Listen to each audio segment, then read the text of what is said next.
देश भयंकर कोरोना संकट से जूझ रहा है। कहीं सन्नाटा तो कहीं हाहाकार का माहौल है। ऐसे में एक राहत की खबर आई है।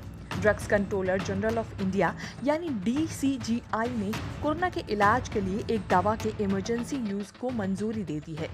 ये दवा DRDO ने institute of nuclear medicine and allied sciences यानी INMAS और Hyderabad centre for cellular and molecular biology CCMB के साथ मिलकर तैयार की है।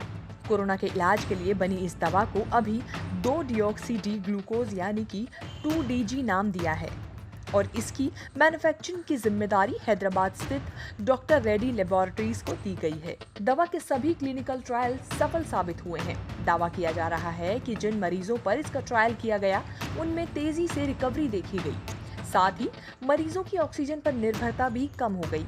ये भी दावा किया गया है कि दवा के इस्तेमाल से मरीजों की कोरोना रिपोर्ट बाकी मरीजों की तुलना में जल्दी नेगेटिव हो रही है, यानी वो जल्दी ठीक भी हो रहे हैं। DRDO के वैज्ञानिक ने अप्रैल साल 2020 में लैब में इस दवा पर एक्सपेरिमेंट किया था।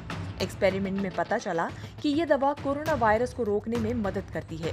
इसके आधार पर DCGI ने मई 2020 में फेज 2 ट्रायल करने की मंजूरी दी थी। 2DG दवा के क्लिनिकल ट्रायल की बात करें तो फेज 2 में दवा के 2 ट्रायल किए गए थे। इन 2 ट्रायलों में 6 और 11 अस्पतालों को शामिल किया गया था। पिछले साल मई से ही अक्टूबर के बीच हुए ट्रायल में 110 मरीजों पर दवा का टेस्ट किया गया था। जिन मरीजों पर इस दवा का ट्रायल किया गया वो बाकी मरीजों की तुलना में कोरोना से जल्दी ठीक हो गए। ट्रायल में शामिल मरीज दूसरे मरीजों की तुलना में 2.5 दिन पहले ठीक हो गए थे। फेज 3 ट्रायल की बात करें तो दिसंबर साल 2020 से मार्च 2021 के बीच देश भर के 27 अस्पतालों में फेज 3 के ट्रायल हुए। इस बार 220 मरीजों को इसमें शामिल किया गया। ये ट्रायल दिल्ली, यूपी, बंगाल समेत कई राज्यों के अस्पतालों में किए गए।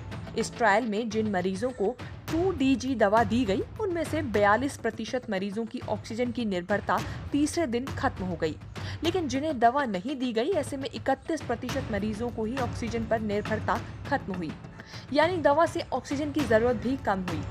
एक अच्छी बात ये भी रही कि यही असर 65 साल से ऊपर के बुजुर्गों में भी देखा गया। DRDO की तरफ से बनाई गई इस दवा की बात करें तो ये दवा पाउडर के रूप में आती है जिसे पानी में घोलकर लिया जाता है।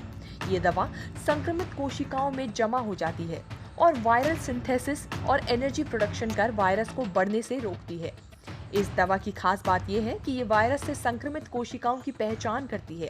ये दवा ऐसे वक्त में बहुत कारगर साबित हो सकती है जब देश भर में मरीजों की संख्या लगातार बढ़ रही है और मरीजों को ऑक्सीजन की जरूरत पड़ रही है।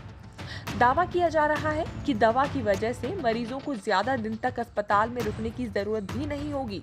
अगर दावा सही निकला तो दूसरी लहर से जंग जीतने में ये दवा रामबाण साबित हो सकती है।